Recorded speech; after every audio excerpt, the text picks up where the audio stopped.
हाथ जोड़ेंगे।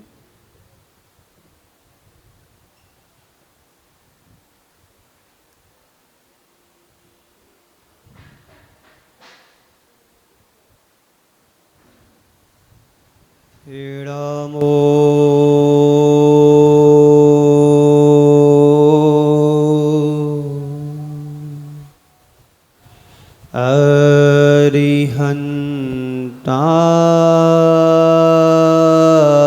अरिहन्ताणं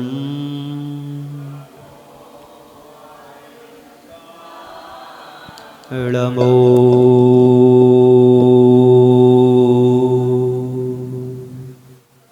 सिद्धाणं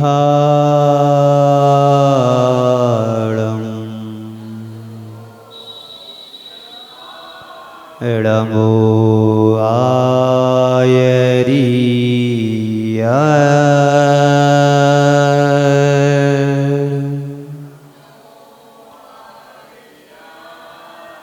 नमो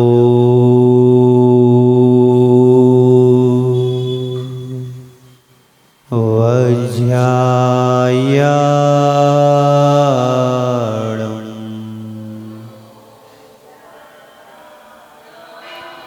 नमो लोये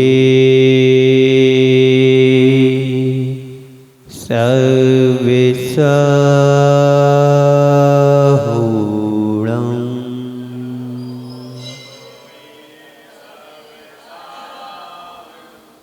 एषु पंचणमुयारो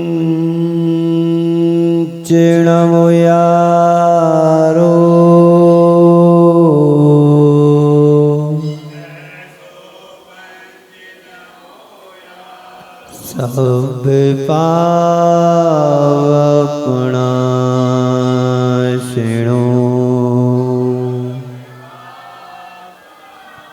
मंगलालं चित्सवेशिं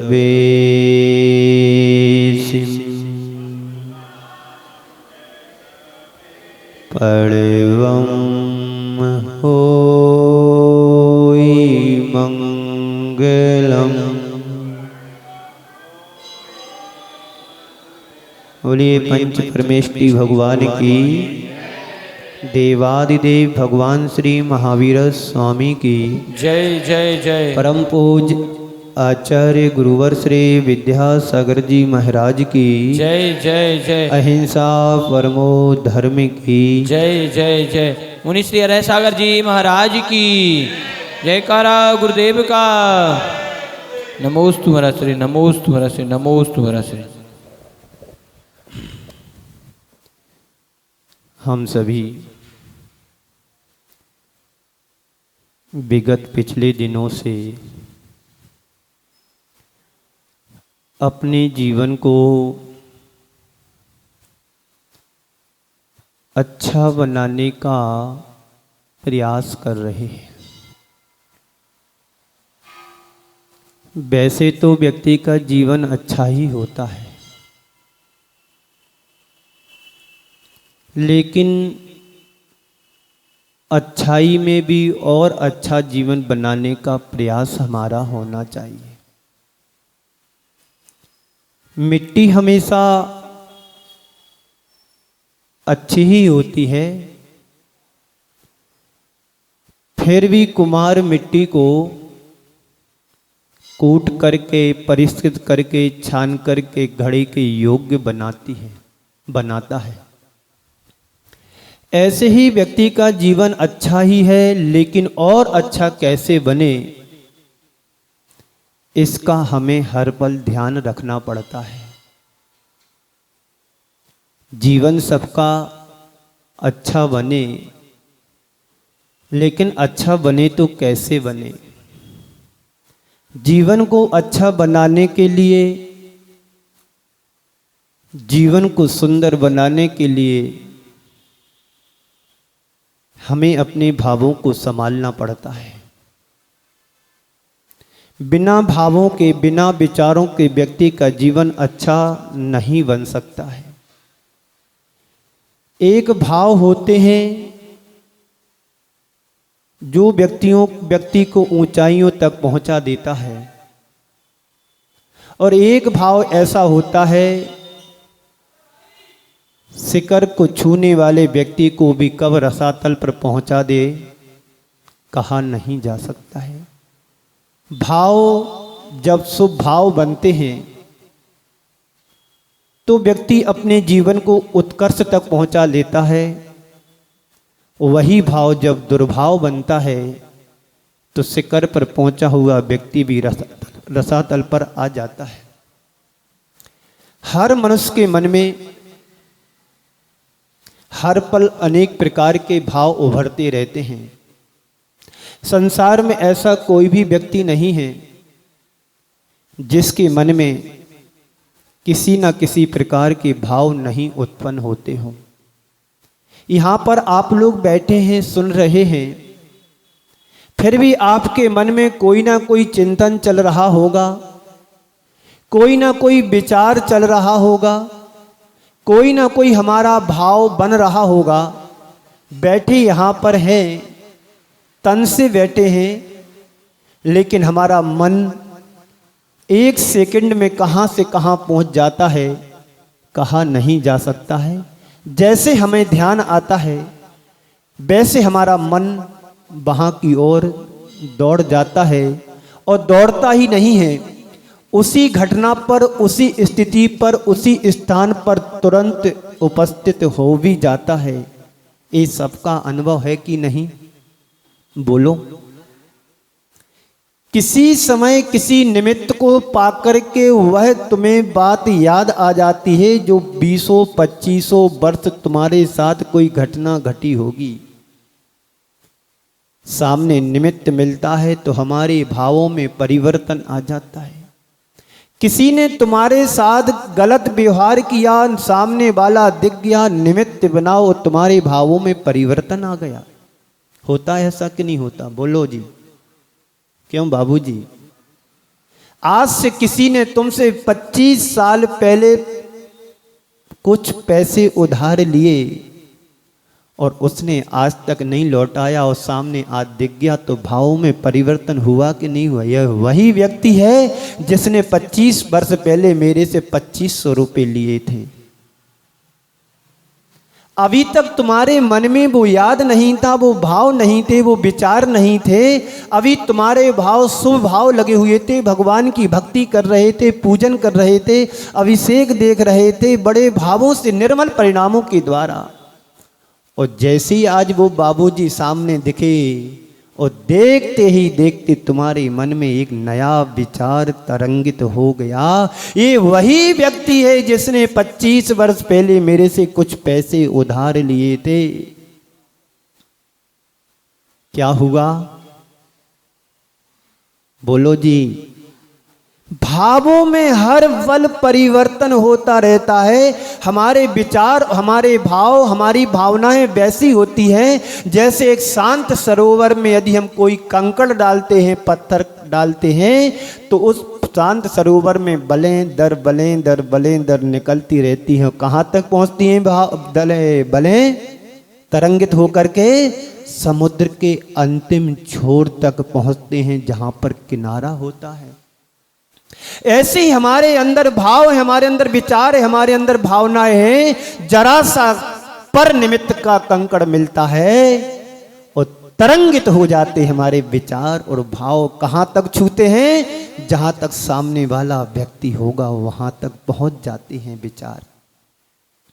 7 समुद्र पार होकर के भी व्यक्ति के अंदर के भावों को तुम छू लेते हो।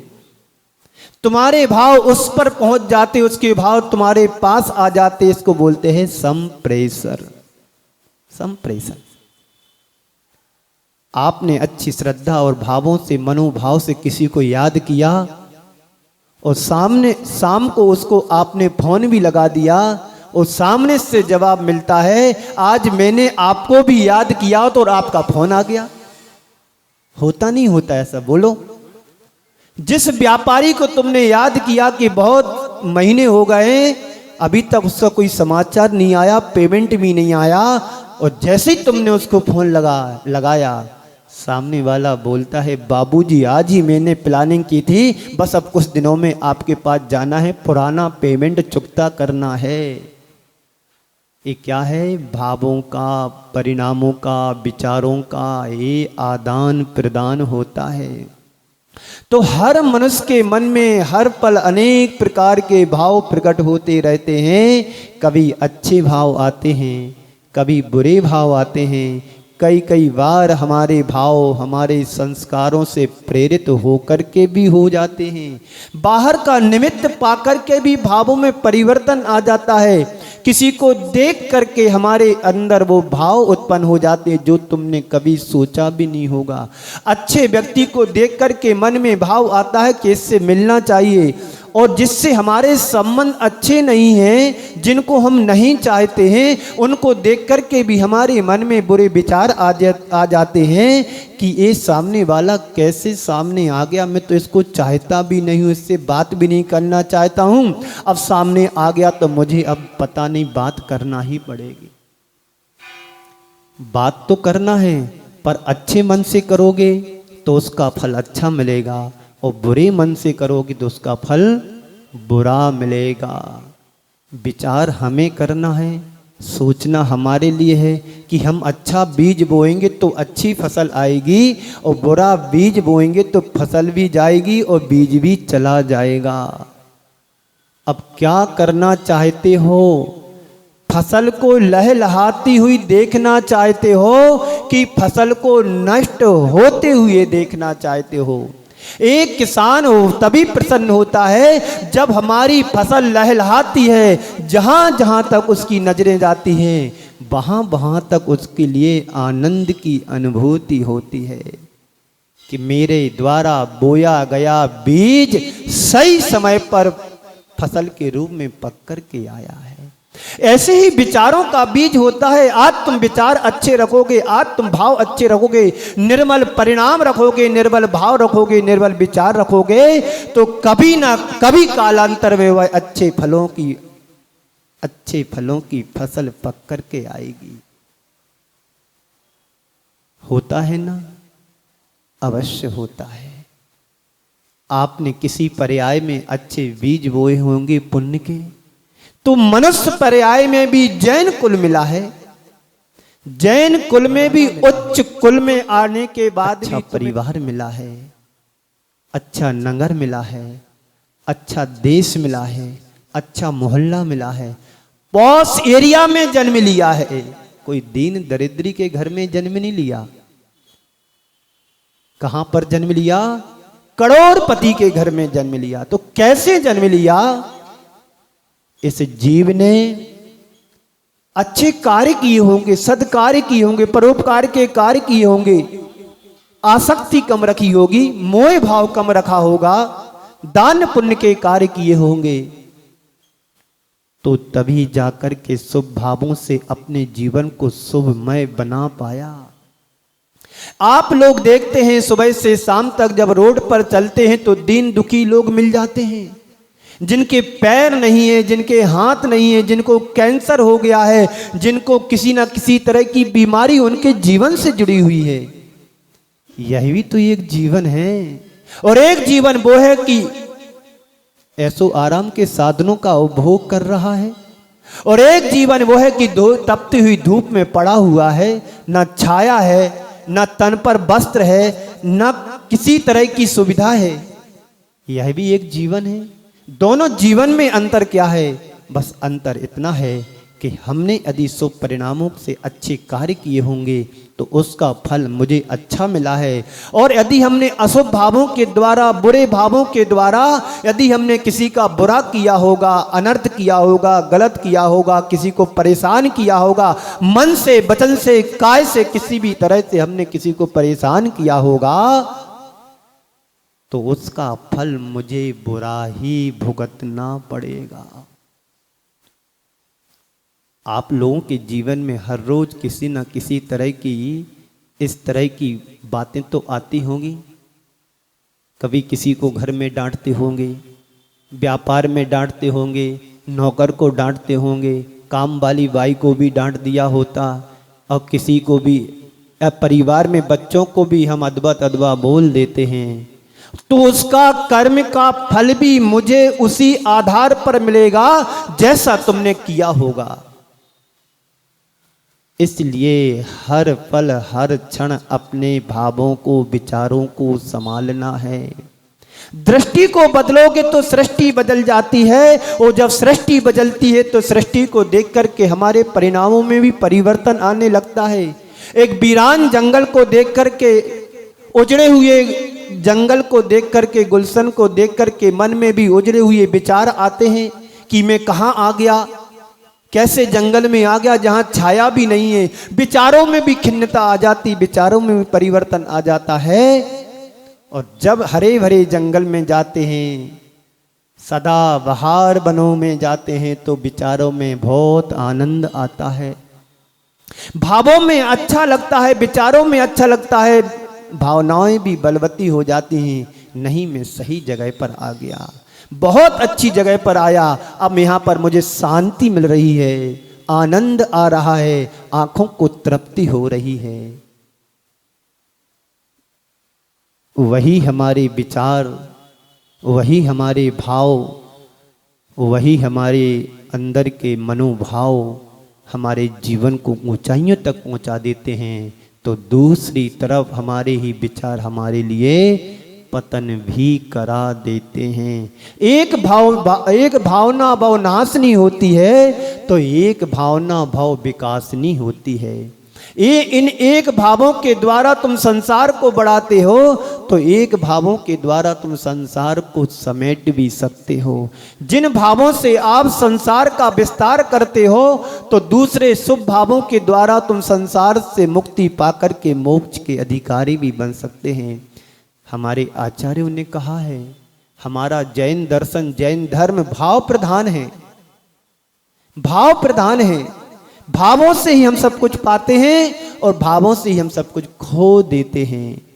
यदि तुम्हारा व्यवहार तुम्हारे लिए अच्छा नहीं लगता है, तो तुम्हारा व्यवहार दूसरों के लिए अच्छा कैसे लगेगा? जब तुम्हें दूसरों का व्यवहार तुम्हें अच्छा नहीं लगता है, तो तुम्हारा खोटा व्यवहार भी दूसरों को अच्छा कैसे लगेगा? बोलिए जी, सुन रहे हो जी आप लोग? आवाज आ रही है मेरी? जोर से बोलो जी। सुमित कुमार जी, सुन रहे हो जी? बाबू जी, प्रधान जी बैठे हैं कि चले गए?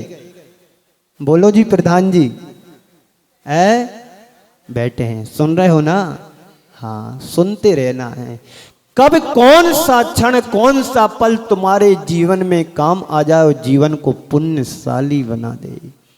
एक क्षण का पुण्य तुम्हारे जीवन को, मुक्ति को दिलाने में समर्थ हो सकता है, और एक क्षण का, एक पल का पाप कर्म तुम्हारे जीवन को नरक निगोद की यात्रा कराने में भी समर्थ हो सकता है।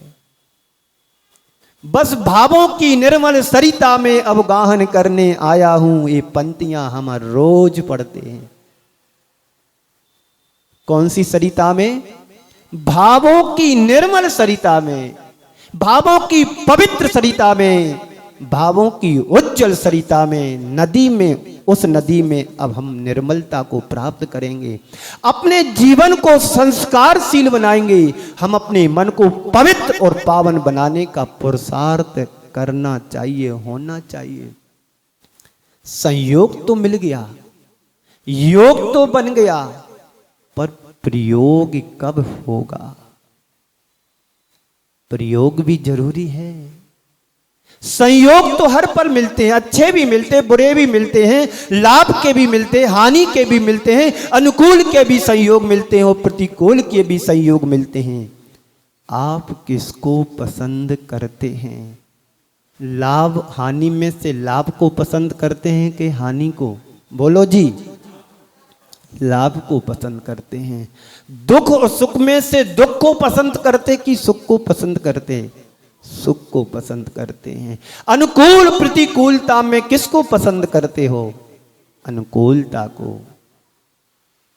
इतना तो समझ में आ गया है कि दुख कहाँ है, सुख कहाँ है, लाभ कहाँ होता है, हानि कहाँ होती है, अनुकूलता कहाँ मिलेगी, प्रतिकूलता कहाँ पर आती। तुम किनारा काट देते हो। जहाँ दुख की बात आती है वहाँ से आप हट जाते हो, जहाँ पर वाद विवाद होता है वहाँ से आप अपने आप को बचा लेते हो। इतना तो समझ में आ गया है, भावों की निर्मल सरिता में अब गाहन करने आया हूं। तो जन्म जन्मांतरों के संस्कार बस अबुद्धि पूर्वक होने वाले भाव प्राया हमारे जीवन में अशुद्ध ही होते हैं, अशुभ ही होते हैं। पूरे जीवन को लिख लो आप डायरी में, जब से जन्म हुआ था और जब से आपने लिखना। एक बाबूजी थे,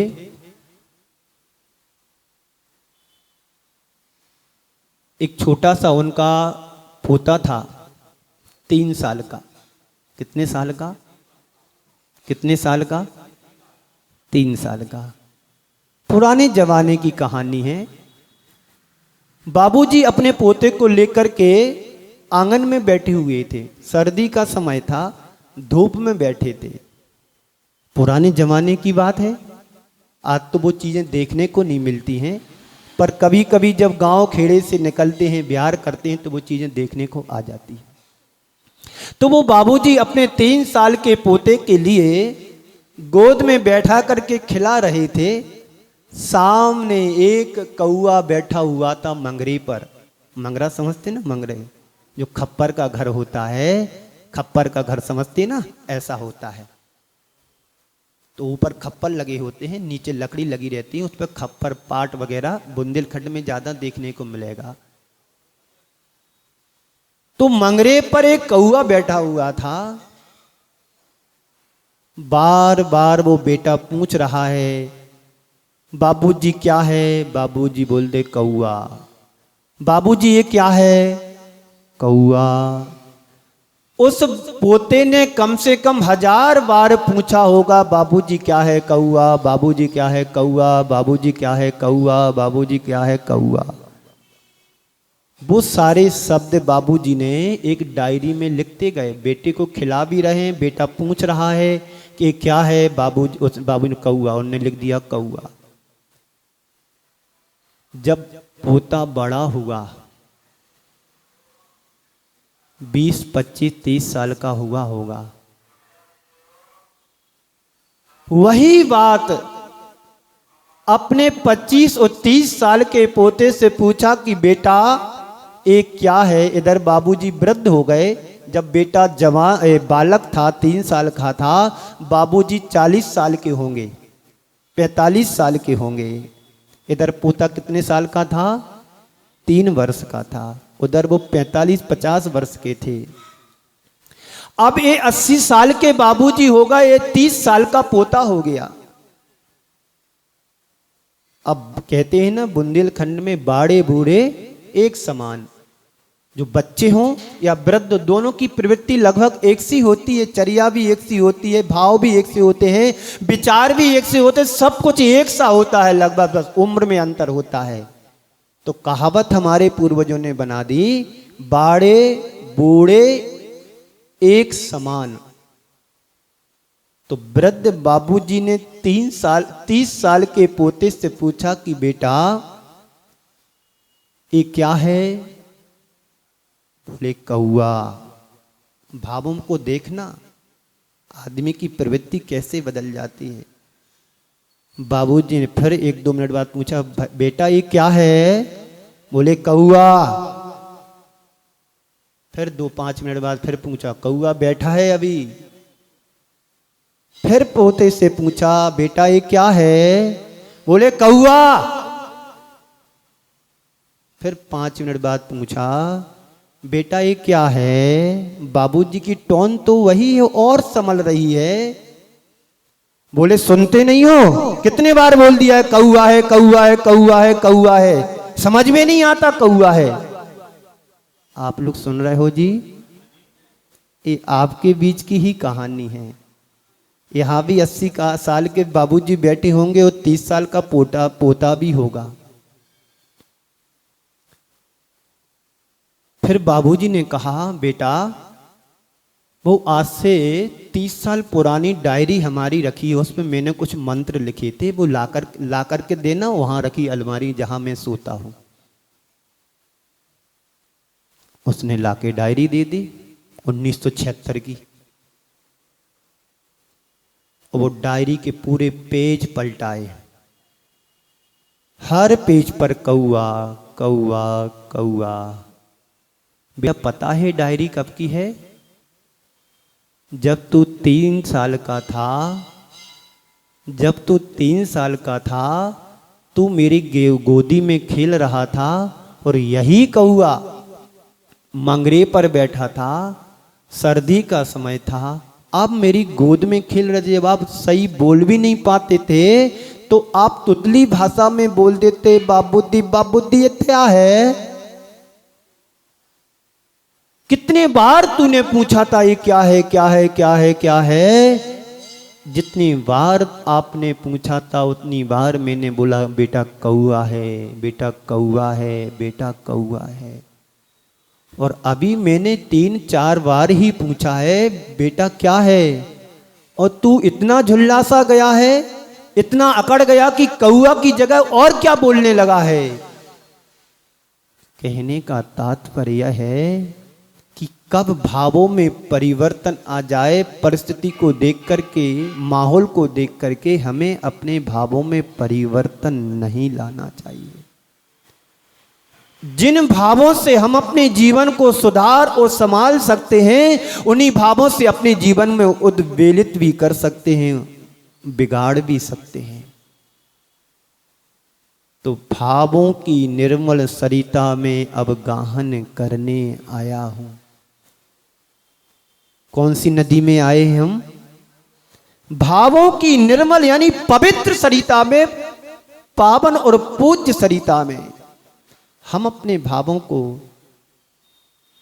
पवित्र करने के लिए अवतरित हुआ है। इन्हीं सब भावों को केंद्रित करते हुए पूज्य गुरुदेव ने एक हाइको लिखा है। उन्होंने कहा है, दुर्भाव टले, दुर्भाव यानी बुरे भाव, दुर्भाव टले प्रसम भाव से सो, दुर्भाव टले प्रसम भाव से सो, स्वभाव मिले। एक स्वभाव होता है और एक विभाव होता है। स्वभाव का मतलब होता है जानना और देखना, विभाव का मतलब होता है उस स्वभाव में विकृति का आ जाना, क्रोध का, मान का, लोभ का, मोह का, काम का, उद्वेग, संवेग आ जाना, ये दुर्भाव है। संसार का ऐसा एक भी प्राणी नहीं है जिसके अंदर विभाव ना हो। स्वभाव तो सबके पास है, पर उस स्वभाव में विकृति आ जाने से वही स्वभाव दुर्भाव यानी विभाव में बदल गया। कपड़े साफ रहते हैं और जब से बनकर के कपड़ा थान पर पहुंचता है, थान से निकल कर के शर्ट या पैंट बन जाता है, उसी समय से उसमें विकृति आना शुरू हो जाती है। तो फिर क्या करते आप गंदे कपड़े को? क्या करते हो? सुन रहे हो जी? तो बोलो, गंदे कपड़े को क्या करते हैं? धुलते हैं। क्यों धुलते हैं? क्योंकि उसमें गंदगी आ गई, उसमें कपड़े में विकार आ गया। अब कपड़ा साफ नहीं है, अशुद्ध हो गया है, तो क्या करना है? धोना है, साफ करना है। यदि उस कपड़े में धूल मात्र लगी है तो क्या करोगे? पानी से साफ कर लोगे, मात्र पानी से साफ हो जाएगा। यदि उसी कपड़े में मान लीजिए धूल के साथ साथ थोड़ी चिकनाहट भी है, तो अब साफ पानी से काम चलेगा क्या? बोलो जी, साफ पानी से काम नहीं चलेगा। पानी के साथ साथ साबुन सोडा की भी जरूरत पड़ेगी। यदि उसी कपड़े में चिकनाहट के साथ, धूल के साथ यदि ग्रीस लग गया हो, मोबाइल लग गया हो, तो क्या साबुन से, पानी से काम चलेगा? बोलो जी। अब उसके लिए केरोसिन लगेगा, पेट्रोल लगेगा, ना जाने तरह तरह की चीजें साफ करने में लगेंगी। संत कहते हैं ऐसे ही तुम्हारे भावों में यदि जरा सी भी विकृति आई है तो शुभ परिणामों से उसको तुम साफ कर सकते हो। यदि उन शुभ भावों में यदि काम, क्रोध, लोभ, मान, माया, लोभ की विकृति आ गई है तो अब साफ पानी या साफ भावों से, निर्मल परिणामों से अब साफ नहीं होगा। इसको तो त्याग और तपस्या की अग्नि में तपाना ही पड़ेगा, तब तुम्हारे निर्मल परिणाम हो पाएंगे। तो दुर्भाव टले, प्रसम भाव से सो सुभाव मिले। प्रसम भाव का मतलब होता है मन में क्रोधादि भावों का अभाव। प्रसम भाव का मतलब होता है सहज सरल हमारे परिणाम। सहज और सरल परिणाम हमारे कब आएंगे? जब हम अपने जीवन को धर्म भावना से जोड़ेंगे। जब धर्म भावना से हम जुड़ेंगे तो अंदर प्रसम भाव अंदर उत्पन्न होगा, प्रकट होगा। तो बाहर के जो क्रोधादि भाव हैं, दुर्भाव हैं, उनको फिर हम दूर कर सकेंगे। तो दुर्भाव टालना है कि नहीं टालना है? दुर्भाव क्या कहलाते हैं? क्रोध हमारी आत्मा का स्वभाव है कि विभाव? विभाव है। मान आत्मा का स्वभाव है कि विभाव?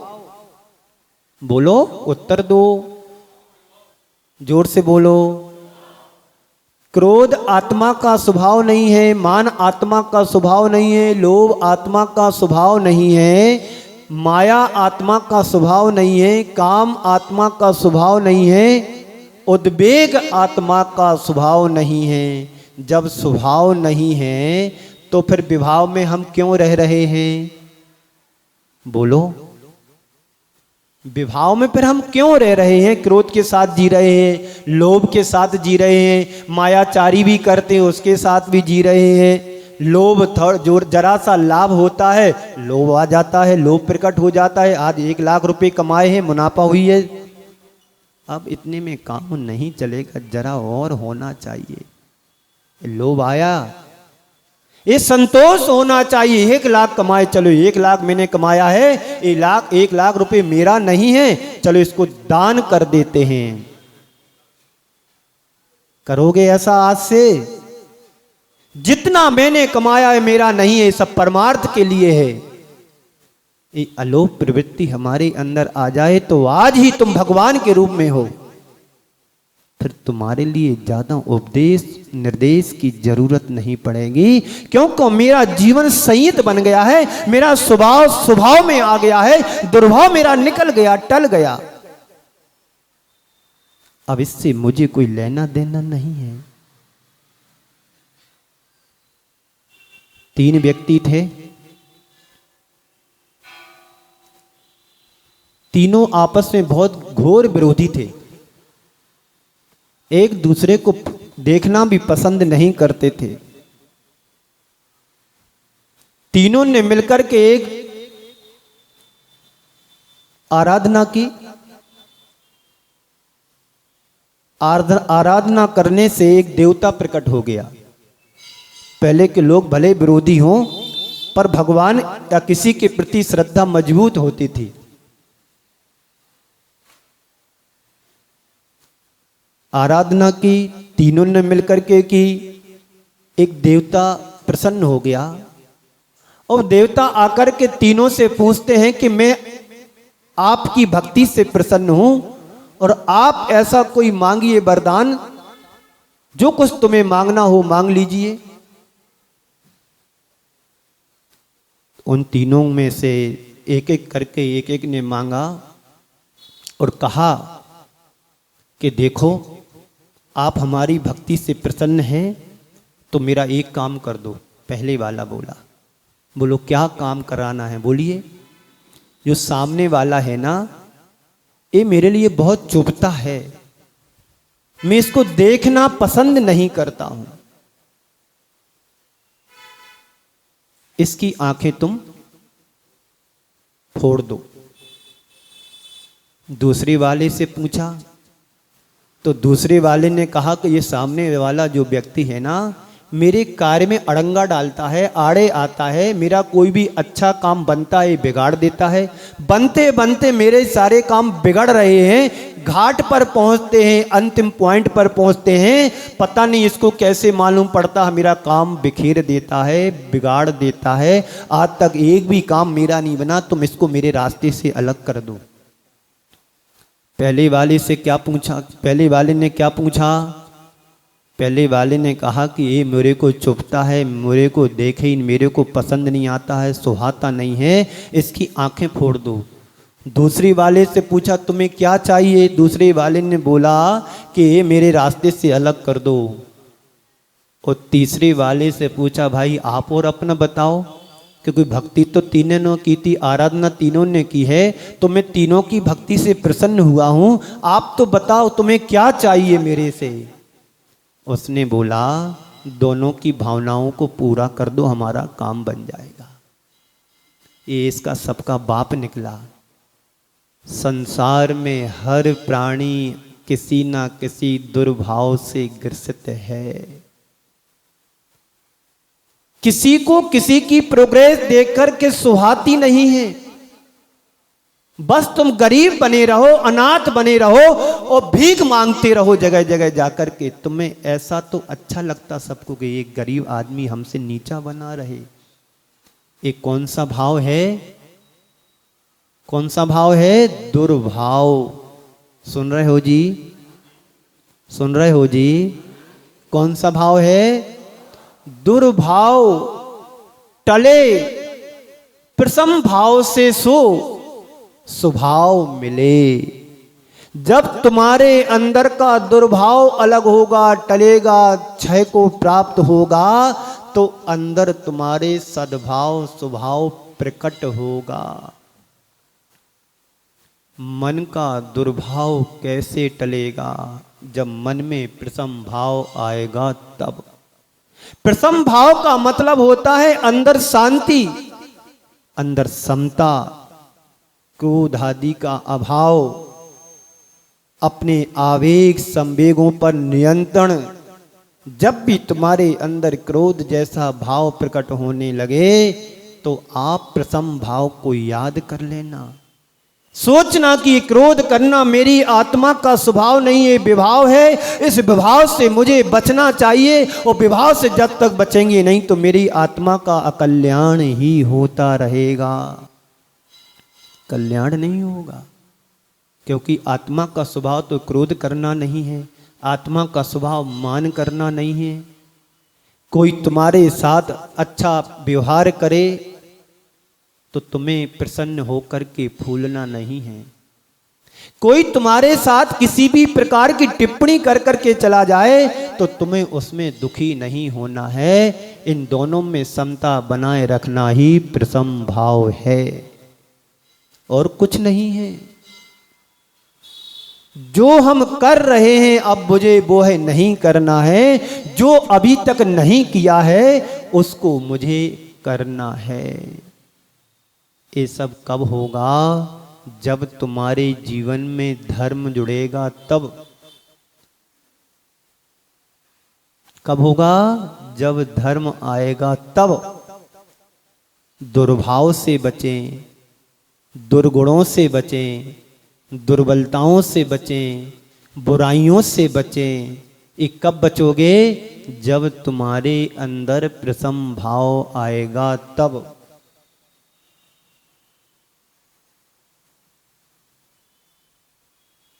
प्रसम भाव हमारे जीवन का आधार बने, प्रसम भाव हमारे जीवन का स्वभाव बने, प्रसम भाव हमारे जीवन का अंतरंग तत्व बने।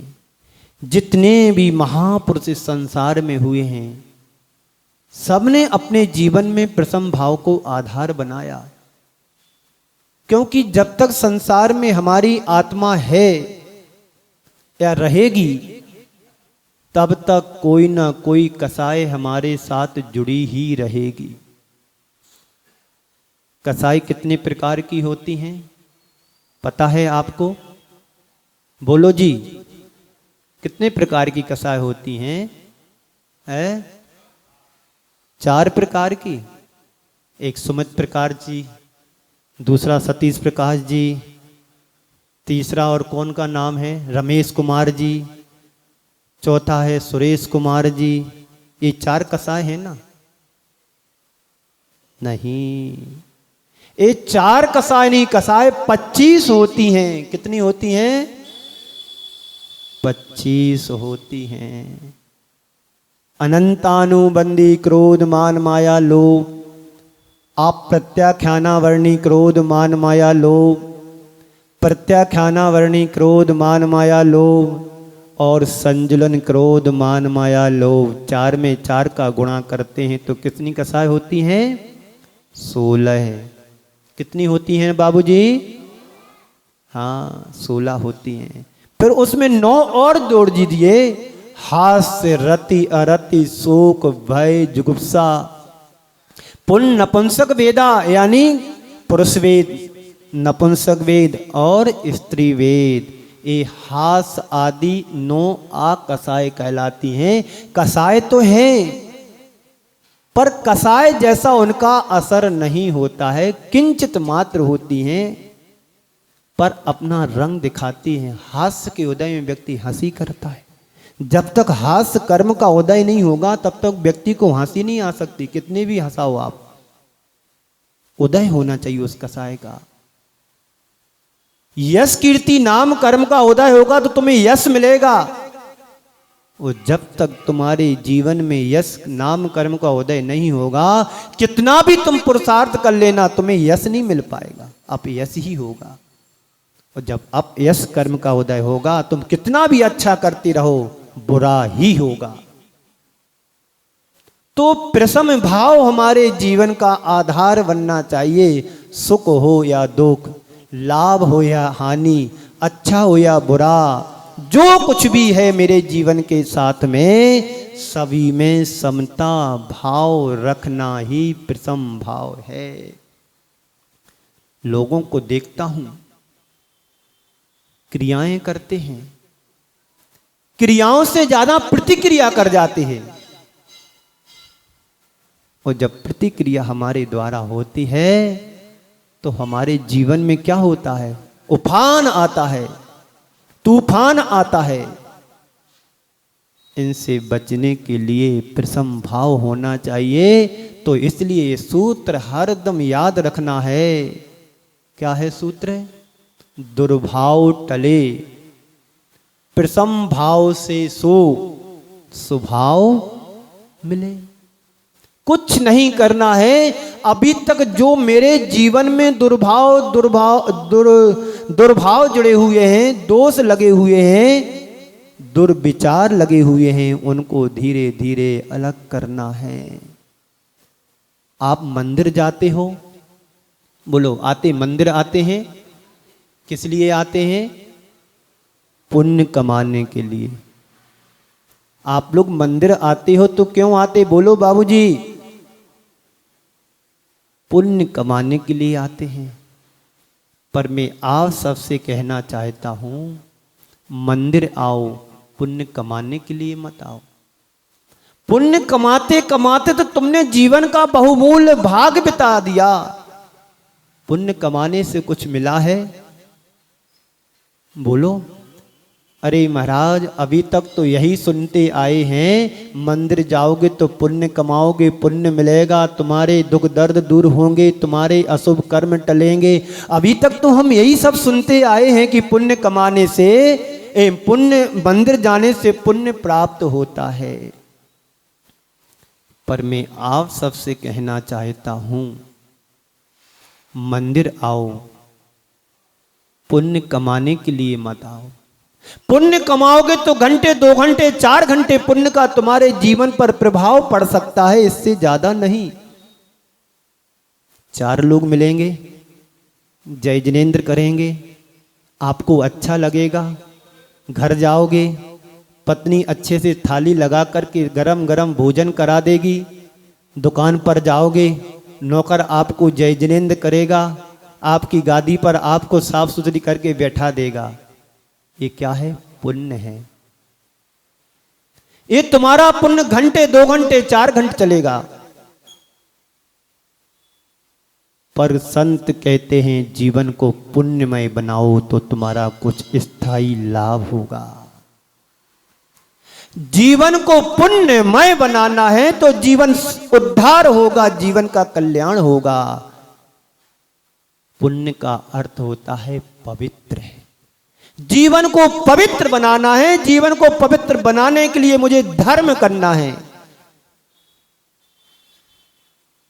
जिस दिन तुम अपने जीवन को पवित्र और निर्मल बना लोगे उस दिन तुम्हारा कल्याण हो जाएगा। पुण्य से तुम्हें सुख मिल गया, पुण्य से तुम्हें सुविधाएं मिल गई, पुण्य से तुम्हें ऐसो आराम के सब साधन प्राप्त हो गए। ये कब तक, कितने दिन तक, कितने समय तक? पाप का झोंका आएगा, दुख सुख दुख में बदल जाएगा, लाभ हानि में बदल जाएगी, अनुकूलता प्रतिकूलता में बदल जाएगी। पुण्य से क्या स्थायी लाभ हुआ है? बोलो जी। फिर आप पुण्य, जीवन में पुण्य कमाने के लिए मंदिर आते हो। आपने अपने अंदर पलट करके देखा कि पुण्य कितना कमा लिया अभी तक आते आते? कोई थर्मामीटर है बुखार जैसा नापते हैं, 102 है, 103, 104 है? ऐसा है कोई तुम्हारे पास थर्मामीटर कि हम अंदर गले में डाल लूं तो आपको पता पड़ जाए कि मेरे लिए 60 ग्राम 50 ग्राम पुण्य मैंने आज कमा लिया? 1 लीटर दूध को जमाएंगे, भैंस के दूध को, तो ये तो पता रहता है कि 250 ग्राम मावा बनेगा। और गाय के दूध से यदि मावा बनाया जाए तो 200 ग्राम 150 ग्राम मावा निकलेगा। और घी निकाला जाए दूध को जमा करके तो 50-60 ग्राम घी दूध में से निकलेगा, ये तो पता है। पर जीवन में हमने कितना पुण्य कमाया इसका कोई पता है?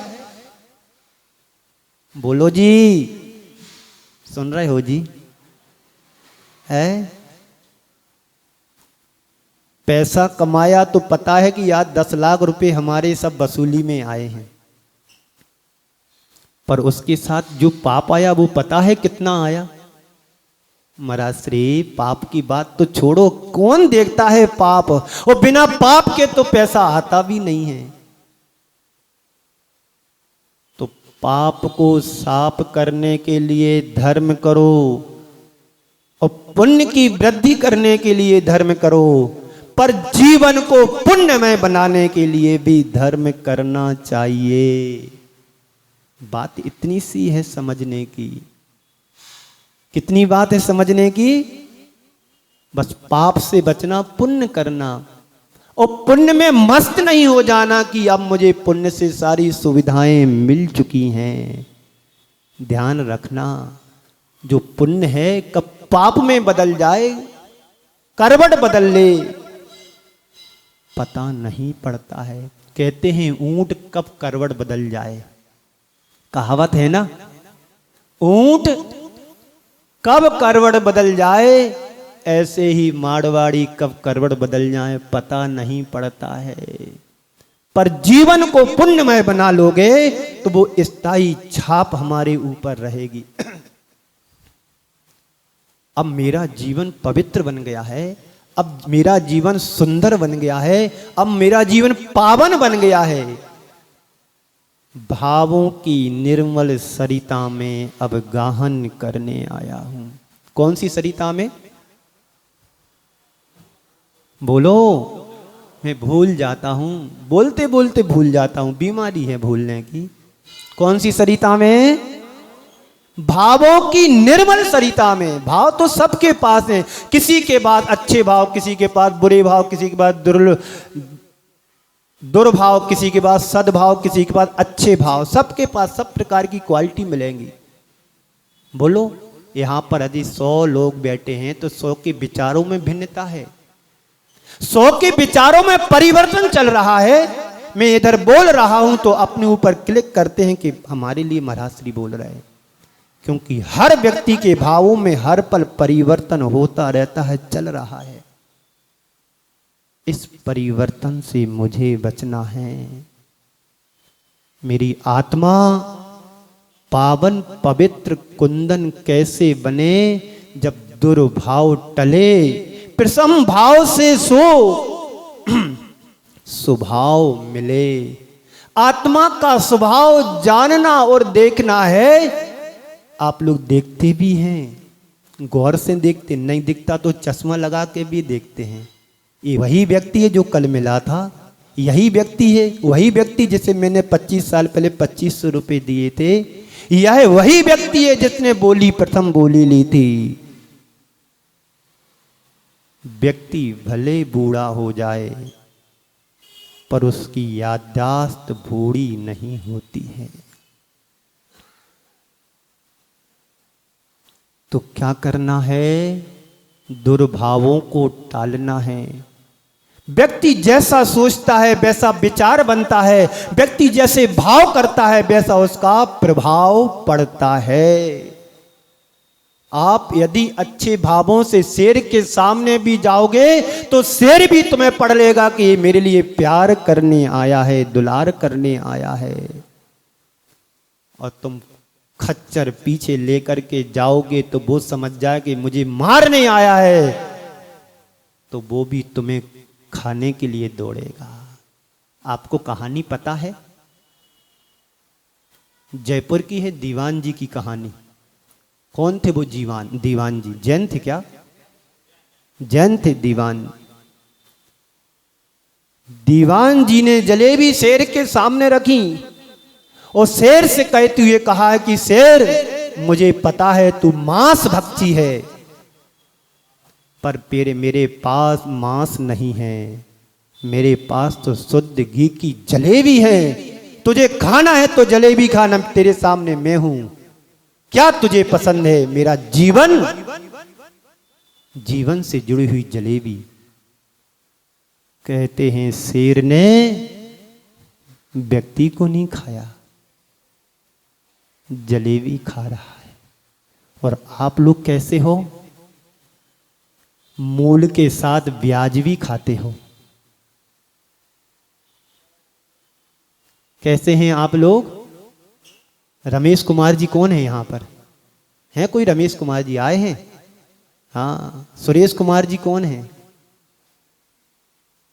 और क्या नाम अबे याद करने पड़ेंगे, 10-20 की लिस्ट बनाना पड़ेगी, फार्मूला। हाँ, सुमित प्रकाश जी। हाँ। तो शेर तो बदल गया, तुम नर शेर कब बदलोगे?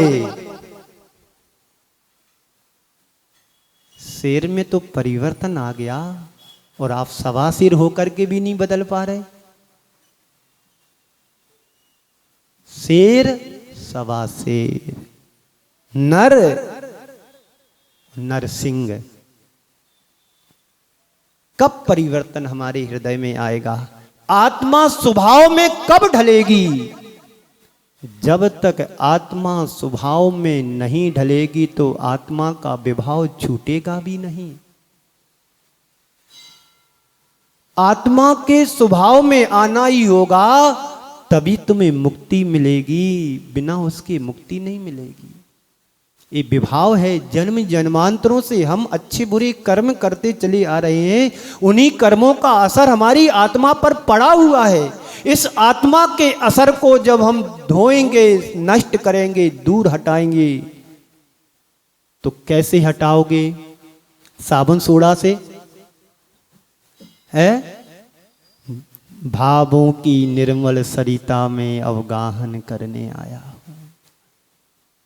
कैसे तुम अपनी आत्मा से कर्मों को अलग करोगे? बोलो। नहीं पता आपको? रोज प्रवचन सुनते हो, रोज बैठते हो। अरे भैया, इतनी सी तो बात है समझने की, भावों की निर्मल सरिता से। अरे कर्म को धोना है, कर्म को नष्ट करना है, कर्मों का क्षय करना है, तो त्याग और तपस्या से तो होगा। शरीर गंदा हो जाता है तो साबुन सोडा साबुन लगा करके नहा करके साफ कर लेते हैं, और आत्मा इतने कर्मों से लदी हुई है, कर्मों के भार से दबी हुई है, कितने कर्म इस आत्मा से जुड़े हुए हैं। कभी तुमको चिंता नहीं होती कि मेरी आत्मा दबी चली जा रही है मोह के भावों से, काम क्रोध माया के भावों से, पैसों के दबाव से। सब यहां करोड़पति बैठे हैं, कोई लखपति नहीं है ना करोड़पति? हाँ तो बोलो, कोई तुमसे छुड़ाएगा नहीं, तुम खुद छोड़ के जाओगे, इतना पता है मेरे को। आप अपने मन से छोड़ के नहीं जाओगे, बुद्धिपूर्वक नहीं छोड़ोगे। छोड़ोगे कब? जब तुम्हारा शरीर तुम्हें छोड़ेगा, तुम छोड़ करके चले जाओगे। तो इस आत्मा को पावन और पवित्र बनाना है तो पुण्य कमाने के साथ साथ आत्मा को पुण्यमयी बनाओ, पवित्र बनाओ, पावन बनाओ, निर्मल बनाओ। बस भावों को संभालना है। एक भाव तुम्हें संसार से पार लगा सकता है तो एक वही दुर्भाव तुम्हें संसार में अटका सकता है, भटका सकता है, उलझा सकता है। आचार्य समंत्र भद्र महाराज ने आप लोगों के लिए एक उदाहरण दिया है श्रावकाचार्य में। क्या दिया है? बोलो, क्या दिया है? पैसे कमाने की विधि बताई है। आचार्य कुंद कुंद महाराज ने सोना कैसे बनाया जाता है, आचार्य कुंद कुंद देव ने बताया कि सोना कैसे बनता है, निर्धन धनी कैसे बनता है, गरीब अमीर कैसे बनता है। पर मैं आपको नहीं बता, आप लोग लोभी प्रवृत्ति के हो, पता नहीं, चले जाओ सब कुछ छोड़ करके सोना बनाने के चक्कर में। पर ध्यान रखना, सोना भी नहीं बनेगा, तुम्हारा जीवन भी नहीं बचेगा। वो आचार्य कुंद कुंद देव की विधि है और आज वो विधि मिलने वाली नहीं है। तो मैं क्या बोल रहा था? आचार्य समंत्र भद्र महाराज ने आप लोगों के लिए उदाहरण दिया है। क्या उदाहरण दिया है? उन्होंने कहा है उलझे हुए मनुष्यों के लिए। आपके बीच की बात कह रहा हूं, मैं नहीं कह रहा हूं, वहां कहा है तो आपको सुना रहा हूं। आचार्य समंत्र भद्र महाराज श्रावकाचार्य में उदाहरण देते हुए आप लोगों के लिए समझा रहे हैं, आप सभी के लिए, उलझे हुए मनुष्यों के लिए, उलझे हुए प्राणियों के लिए, जगत के सभी प्राणियों के लिए जो उलझे हैं, व्यापार में उलझे हैं, व्यवसाय में उलझे हैं, नौकरी चाकरी में उलझे हैं, सब उलझे हैं। तो क्या कहा है? सुना दूं? बोलो, सुनोगे आप लोग? जोर से तो बोलो। अभी 40 लोगों ने हाँ जी बोला, 60 लोगों ने नहीं बोला है। बोलो एक बार, सुना दूं? अभी 25 रह गए, बोलो जोर से, सुना दूं? नहीं आई आवाज, सुना देता हूं। वो कहानी वैसी हो गई, बाबूजी बेटे ने पूछा, बाबूजी क्या? कौआ कौआ कौआ कौआ कौआ। जब 80 साल की उम्र ने बाबूजी ने पूछा पोते से, बेटा ये क्या है? कौआ कौआ कौआ। सुनाई नहीं देता? कितनी बार बोला कौआ कौआ? ऐसी बात नहीं, मैं सुना देता हूं। तो जगत के सभी प्राणियों के लिए, कौन से प्राणी हैं आप लोग? उलझे हुए, मकड़ी के जाल में उलझ जाते हैं जो, वो क्या कहलाते हैं? उलझे हुए। तो क्या कहा है? कोई व्यापारी से उलझा है, कोई अधिकारी से उलझा है, कोई कलेक्टर में उलझा है, कोई तहसीलदार से उलझा है, पर किसी के काम बन ही नहीं रहे, बनेंगे भी नहीं। क्यों? पहले क्या दिया है? जगत के सभी प्राणियों, जगत के सभी उलझे हुए प्राणियों के लिए। बता दूं? हाँ तो बोलो, हाँ जी, जोर से बोलो, हाँ जी। हाँ भूल गए, बहुत दिन से हाँ जी नहीं बोला। तो उन्होंने क्या कहा, जगत के उलझे हुए प्राणियों के लिए सुलझे हुए पशुओं का उदाहरण श्रेष्ठ है, ये बात कही है। क्या कहा है, जगत के उलझे हुए प्राणियों के लिए सुलझे हुए पशुओं का उदाहरण श्रेष्ठ है। कभी आपको लगा कि गाय बैल उलझे हुए हैं, उन्हें किसी से लेना हो या किसी को देना हो, आपको ऐसा लगता कि वो उलझे हैं जानवर? नहीं उलझे। स्वर्गों की सबसे ज्यादा सीटें यदि भरती हैं अच्छी वाली तो त्रियंचों से भरती हैं, ऐसा आचार्यों ने कहा है। मनुष्य इतना चंचल है कि वो करता कुछ है, कहता कुछ है, जाता कहीं, बताता कहीं। आपसे पूछा बाबूजी कहां जा रहा है, बोले आई क्षेत्र, पहुंच गए महावीर जी। बाबूजी बहुत दिन हो गए, पैसे नहीं पहुंचाए आपने, बस कल पहुंचाऊंगा। और 1 महीने बाद तक तो दिखे नहीं बाबूजी कहाँ हैं, फोन भी नहीं उठा रहे। क्या है ये? इसलिए आचार्य समंतभद्र महाराज को आज से 2000 वर्ष पहले कहना पड़ा कि उलझे हुए मनुष्यों के लिए सुलझे हुए पशुओं का उदाहरण श्रेष्ठ है। बताओ कौन श्रेष्ठ है? जानवर की इंसान। जानवर का अर्थ समझते? किसी ने, मैंने आज से 20-25 साल पहले सुना था जानवर का अर्थ क्या है, वो याद आ गया। सुन के जाओ जानवर के याद, बैठ जाओ 1 मिनट, तुम्हारे काम का है।